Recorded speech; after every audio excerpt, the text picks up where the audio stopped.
Bwana ni mwema na wakati wote. Basi tuna kila sababu za kumshukuru Mungu kwa ulinzi aliotupatia na anaoendelea kutupatia. Ni kukaribisha wewe mtazamaji na msikilizaji unaotufuatilia kutoka hapa kanisa la SUA mkoani Morogoro. Siku hii ya leo tupo katika somo letu zuri na lesoni yetu nzuri ya Bobea Andikoni, ikiwa na mwongozo wa kusoma kitabu cha Joshua. Na leo ni somo la 6 lenye kichwa kinachosema kikwazo kikubwa cha kusikitisha. Kabla hatujasonga mbele, ni kupatia utambulisho wa watu ambao tutaenda kujadili lesoni hii kwa siku hii ya leo. Mkono wangu wa kulia mwanzo kabisa kule yuko Jackson Munishi, tafadhali punga mkono. Lakini anayefuatia ni Glory. Anayefuatia ni Cosmas Daudi. Lakini mkono wangu wa kushoto yuko Peter. Na mimi mwenyekiti wa siku hii ya leo ni Jessica Mjema. Basi ni kualike na nimualike Glory kwa ajili ya ombi la kwanza. Karibu. Tuombe. Tunakushukuru Mungu kwa ajili ya ulinzi wako mwema, umeweza kuwa pamoja nasi muda huu na wakati huu tunapoenda kuanza vipindi vyetu. Kuwa pamoja nasi, tambatika nasi mwanzo mpaka mwisho, na hatimaye yale tutakayojifunza yaweze kuleta watu kwako. Kuwa pamoja nasi mwanzo mpaka mwisho, naomba ni katika jina lako Yesu Kristo. Amen.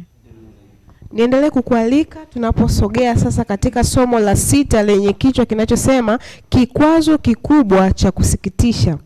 Na kama nilivyokwisha kusema mwanzoni kabisa, kitabu chetu cha Bobea Andikoni au lesoni hii tunasoma kitabu cha Yoshua, na siku hii ya leo na somo hili la 6 kwa juma zima tutajadili Yoshua 7 na Yoshua 8. Ni nini kinachozungumziwa hapo katika Yoshua 7 na Yoshua 8? Basi nimkaribishe Cosmas Daudi kwa ajili ya kutupatia utangulizi wa somo zuri kabisa. Ninashukuru ndugu mwenye kiti wa kipindi hiki. Bwana asifiwe. Amen. Asante. Kama kichwa ambavyo kimetangulia kutajwa, kikwazo kikubwa cha kusikitisha, ndilo somo letu tulilonalo katika juma hili. Na katika utangulizi tunaangalia kushindwa kusikotazamiwa. Taangalia katika utangulizi, na kama ambavyo mwandishi ameweza kuanza kwa utangulizi huu, vile ambavyo katika maisha yangu na maisha yako imewahi kutukia wakati fulani tulijiamini sana baada ya kufanikiwa mahali fulani, na zaidi tulivyoelekea kwenye hatua fulani tulitazamia kufaulu na kufanikiwa kama tulivyofaulu hapo nyuma, lakini matokeo yake hayakuwa hivyo, na kilichokuja kujiri tulishangaa na hata wakati mwingine kukata tamaa kabisa. Sasa fatana nami katika utangulizi huu wa kushindwa kusikotazamiwa. Taelewa zaidi ni kipi wana wa Israeli kilifanyika haswa juu ya Yoshua sura ya 7. Tulipokuwa tunasoma kwenye Yoshua sura ya 7 tuliona vile ambavyo hawa watu walipata kujiamini sana mara baada ya kushinda na kuiangusha Yeriko. Lakini baada ya hapo Biblia inashuhudia tu Yoshua anaagiza wapelelezi kwenda katika mji wa Ai. Na wale wapelelezi wanapofika kule wanapeleleza, wakiisha kupeleleza wao wanarudi na majibu wakisema haina haja ya kutuma wanajeshi wote, lakini tutume wanajeshi 2,000 au 3,000. Na tunachokisoma tu ni kweli Musa aliweza kuagiza namba ya wanajeshi 3,000, lakini wale wenyeji ama wakazi wa mji wa Ai waliwashambulia na hatimaye majeshi ya Israeli yalishindwa. Na kwa kushindwa huko ndiko tunakoona sasa hawakutazamia, ila sasa wanashindwa. Hivyo katika kushindwa kusikotazamiwa, na mara baada ya hapo Yoshua anapoanza kuomba katika ile sura ya 7 mstari wa 7 hadi ule wa 9 wa kitabu cha Yoshua, anaomba akifikiria na kuangalia hali walionayo, watafanyaje kwenye kambi yao, hakuna kuta, lakini bado kuna mataifa mengi ambayo pengine yangewavamia. Na katika maombi hayo Mungu anamjibu tu, na ufumbuzi tunakuja kuutambua. Sababu ya kushindwa kusikotazamiwa haikutokana na idadi, lakini haikutokana labda na uimara wa wanajeshi hawa na mbinu zozote ambazo jeshi la Israeli lilikuwa nazo. Lakini sababu ya kushindwa kwao, wanashindwa kwa sababu ya kutokuwa na uhusiano na Mungu wao. Na hivyo walihitaji sana uhusiano wa Mungu, na kwa kusema hivyo tunavyoendelea katika kushindwa kusiko tazamiwa, ndugu mwenyekiti, tambue na kufahamu hivyo wanashindwa kwa sababu ya kutokuwa na uhusiano baina yao na Mungu wao. Asante. Basi nikushukuru katika utangulizi huo. Kabla sijamkaribisha Jackson Munishi, lakini kuna kipengele ambacho nimekipenda sana kwenye lesoni hii. Anasema kisa hiki kinatualika kudumu kuwa wanyenyekevu na kumtegemea Mungu. Haidhuru ni mafanikio kiasi gani tumebarikiwa nayo. Kumbe katika historia ya wana wa Israeli hapo mwanzo walishinda. Kwa akasema mbona ai ni kitu kadogo sana, kwa hiyo tutume tu watu wachache. Ni kama katika maisha yetu ya kila siku. Mbona ile iliyopita nilishinda, kwa hiyo hii tunaenda kwa uzoefu, lakini tunakumbushwa kuwa wanyenyekevu na kumtegemea Mungu. Karibu Jackson kwa kipengele kizuri kinachofuata. Mungu akubariki sana. Nipenda ulivyokuwa unazungumzia hapo hilo swala la kwamba tusiishi kwa uzoefu. Tumezoea sisi tunawezaga tu sisi. Lakini ningependa tu niongezee hapo kuhusiana na agano lililovunjwa. Kwa nini hao watu waadhibiwe wote? Na ni kitu gani kilichokuwa kimefanyika? Tunakumbuka wazi ya kwamba kipindi wanavamia mji wa Yeriko, ilikuwa ni mji wa kwanza kabisa, na walipewa maagizo na Mungu ya kwamba mtakapovamia huu mji, kila kitu ambacho mtakikuta humo ndani mkiangamize, ila fedha, chuma, dhahabu ni vya nani? Vya kwangu. Yaani sawa kusema kwamba malimbuko, unajua malimbuko ni mazao ya kwanza yale ni ya nani? Ya Bwana. Kwa hiyo hata huu mji wa Yeriko ulikuwa ni milki ya Bwana, na tukiona hata kuushinda ilikuwa ni kwa uwezo wa Mungu. Sasa kwenye hiyo sehemu, bwana mmoja anaitwa Akani, alikuwa kabila ya Yuda, ndo ile agizo alilopewa, maana alipewa agizo watu wote walisikia, sio kwamba kulikuwa kuna mtu alikuwa na emergency ameenda mahali, hapana. Yule bwana aliiba vitu kwa kutamani. Watagusia huko mbele, alitamani. Na kitu moja wapo alichochukua lilikuwa ni vazi lililokuwa limeagizwa kutoka Babeli. Tunaona hata Babeli inatajwa hapa. Ilikuwa lina uzito wa kilo 2.3 hivi za fedha hilo vazi. Alafu pia kuishia hapo, aliiba pia sehemu ya dhahabu. Kwa ujazo ilikuwa ni kilogram 0.6 hivi, haijafika kilo 1. Kilogram 0.6. Kwa hivyo vitu aliiba, hakuishia tu kuiba, akaenda akavificha. Tunaambiwa alichimbia chini kwenye hema yake aliyokuwa anakaa, kachimbia chini. Na familia yake ilijua, mke wake alijua, mabinti zake walijua, na hilo ndilo lilileta shida kwa sababu ilikuwa ni agano la taifa zima. Walipoenda vitani kule kupambana, walipigwa. Nilipokuwa nikitafakari hichi kisa, nilikuwa naona kama vile wanavyokimbia. Unajua walikuwa wanakimbizwa kutoka mlimani, alafu wanashuka chini. Kwa walikuwa alafu walikuwa ni wale watu ni wachache, huenda hawa wanajeshi walikuwa ni wengi. Kwa hiyo walikimbizwa kweli kweli. Kwa hiyo walishindwa kwa sababu ya hicho kitu. Asante. Asante sana, nimefurahia kwenye hicho kipengele cha agano lililovunjwa.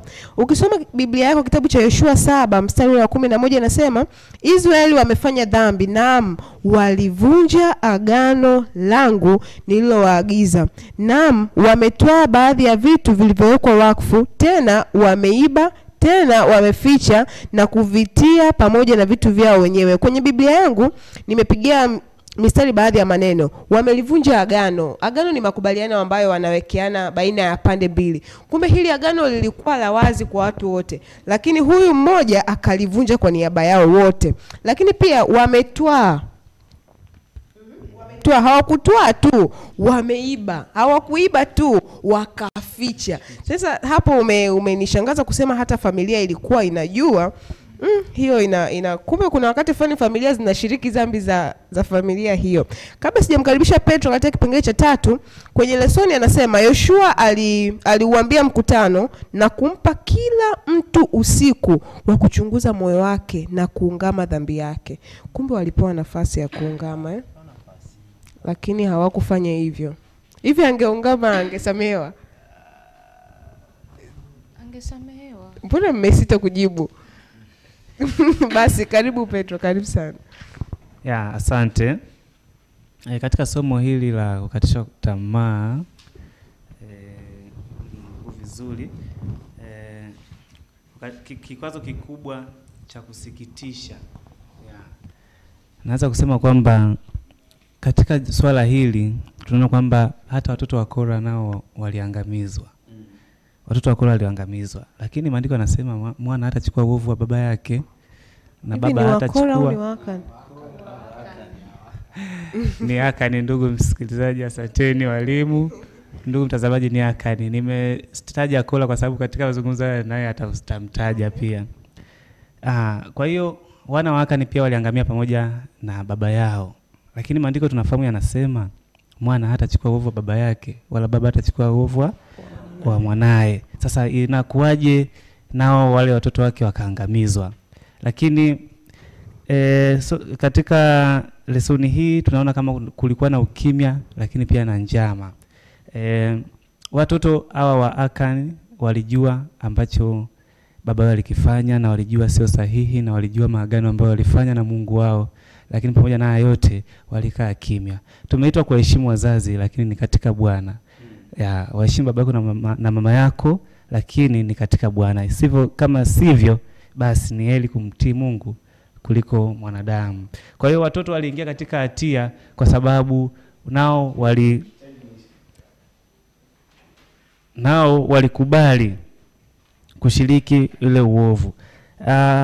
Ukisoma hata kitabu cha Kumbukumbu sura ya 24 na ule mstari wa 16 ndio kuna maelezo ya maneno ambayo nayazungumza. Kumbukumbu sura ya 24 na ule mstari wa 16, neno la Bwana linasema mababa wasiwawe kwa ajili ya watoto wao, wala watoto wasiwawe kwa ajili ya baba zao, kila mtu na auawe kwa ajili ya dhambi yake mwenyewe.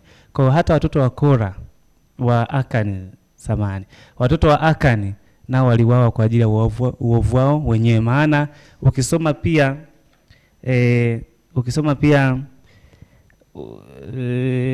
ni Hesabu 26:11. Ukisoma Hesabu 26:11 inasema kwamba pamoja na hayo hao wana wa Kora hawakufa. Ndio maana changanya Kora na Akani, kwa sababu na ile nilikuwa nataka niliseme kwamba hapa wana wa Kora waliokolewa, lakini Kora alifanyaje?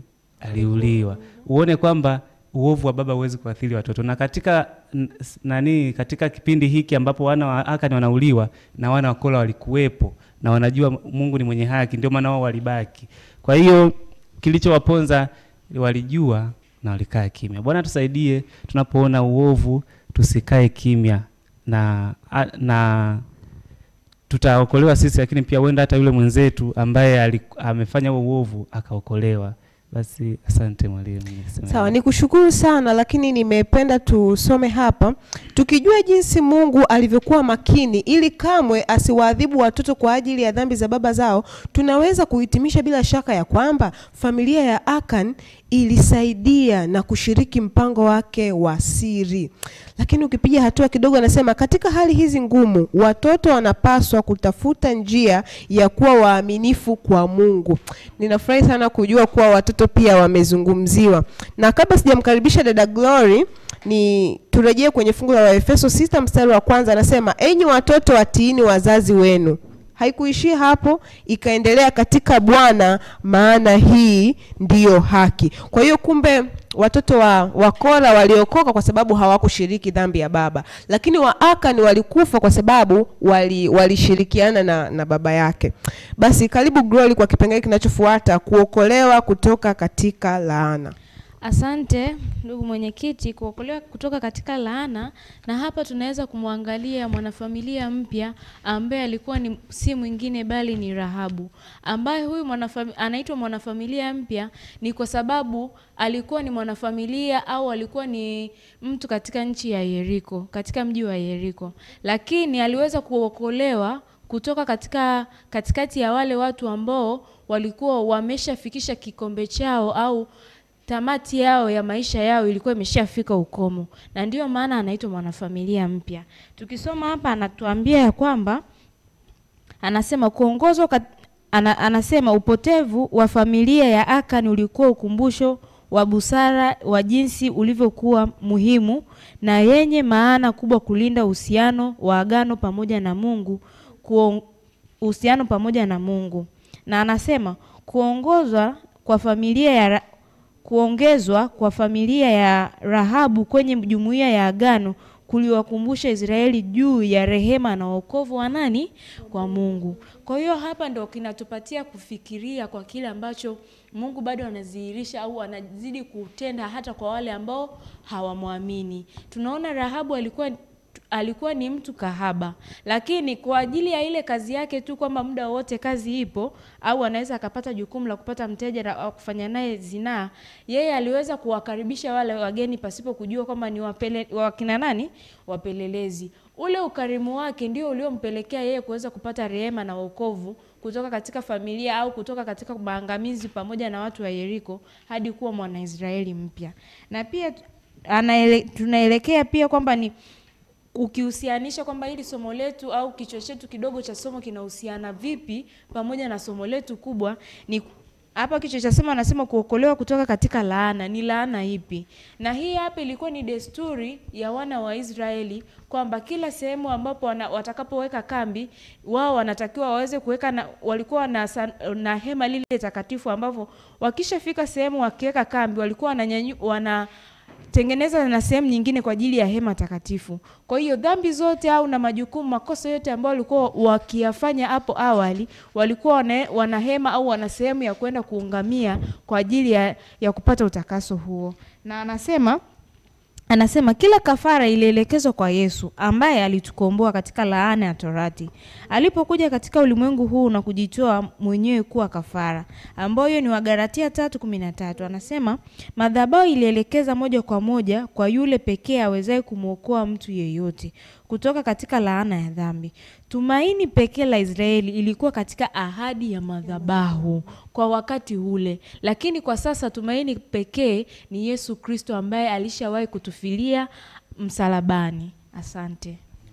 Asante sana da Glory, lakini tunasogea mbele kwenye dhambi ya kutamani. Dhambi ya kutamani. Hivi kutamani ni nini kaka Peter?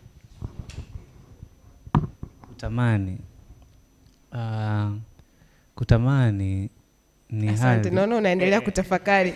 Kaka Jackson Munishi, unaweza ukasema kwenye amri 10 za Mungu kutamani pia ni miongoni mwa amri? Imeandikwa utamani au usitamani? Ipo, nasema usitamani. Hebu kaka Cosmas, ni amri ngapi? Ni amri ya 10. Asante sana. Basi nikukaribisha dada Glory tena kuelezea dhambi ya kutamani, hicho kipengele. Karibu. Asante. Nimeshangazwa sana na somo letu hili la juma hili kwa kuwa tumeshazoea tukipata makaripio mengi, licha ya makaripio maonyo mengi juu ya dhambi nyingine, utunzaji wa Sabato, lakini nayo imekuwa dhambi ya kutamani imekuwa ni dhambi kubwa ambayo watu wengi au miongoni mwetu sisi vijana na hata wazee imekuwa ni dhambi kubwa ambayo huwa inazaa matunda ambayo hatuyatarajii katika maisha. Tunaona hapa kwa kupitia dhambi hii ya kutamani, huyu Akani aliweza kutamani, na baada ya kutamani iliweza kuzua dhambi nyingine ambayo ilikuwa ni nyingine ni ya uongo, naweza nikasema kwa muda mwingine, kwa sababu wale watoto wake, familia yake iliweza kujua, lakini paka watu wakaanza kutengwa familia na makabila,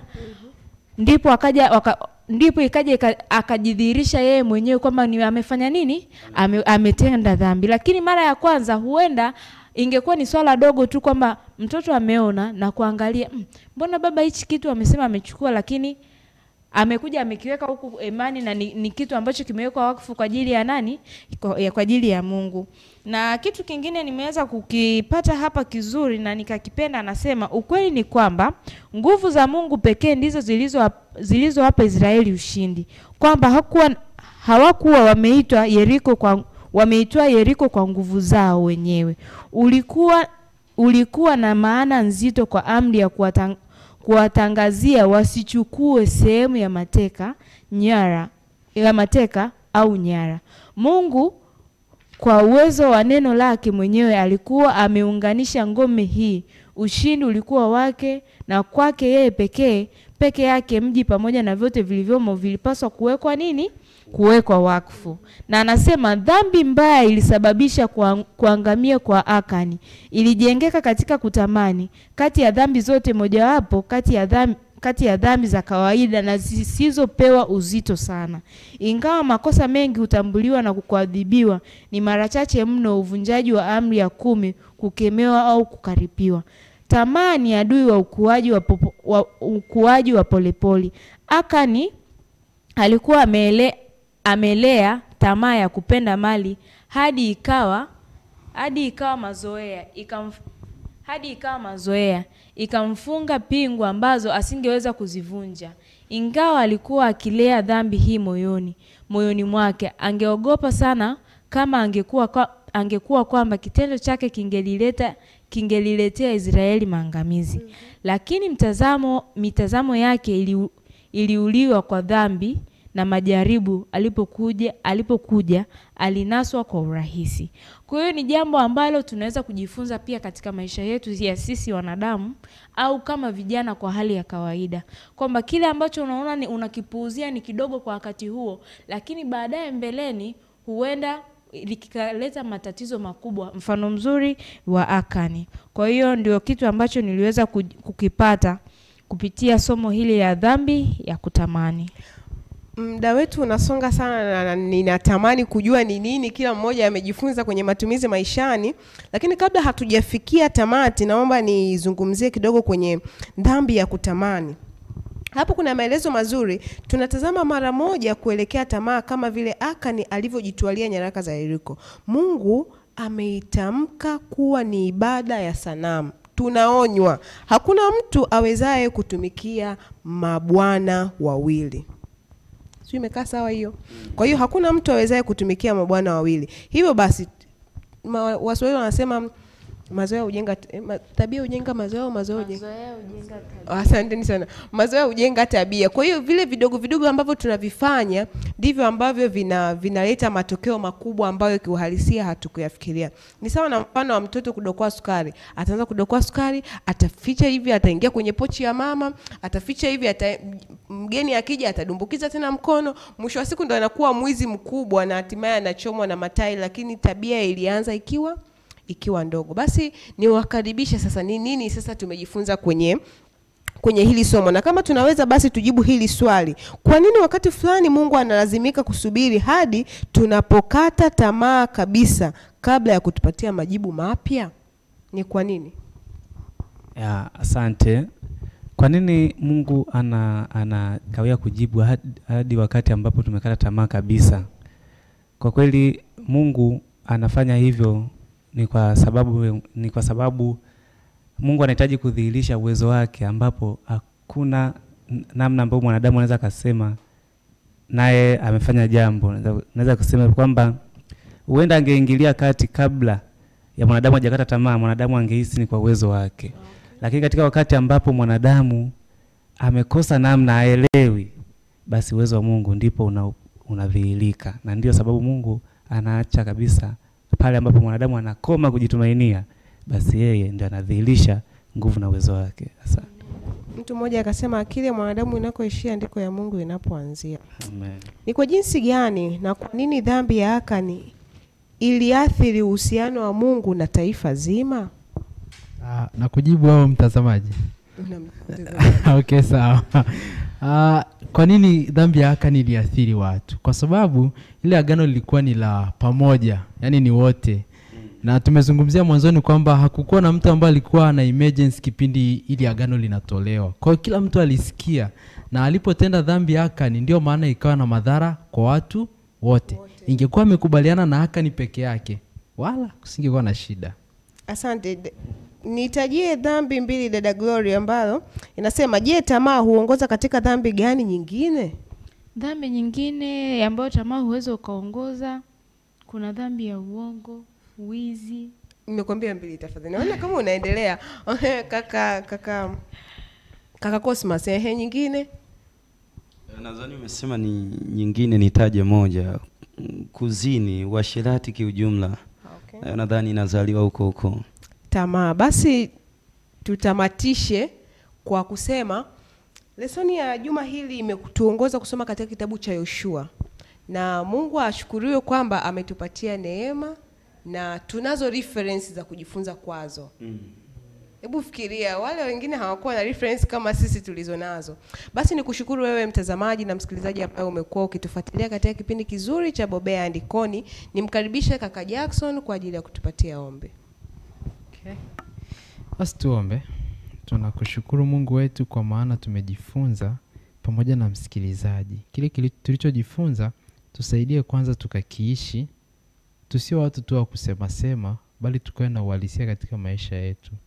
Ndivyo tuombavyo, tuongoze kwa nguvu ya Roho Mtakatifu kupitia jina la Mwanao Yesu. Amina.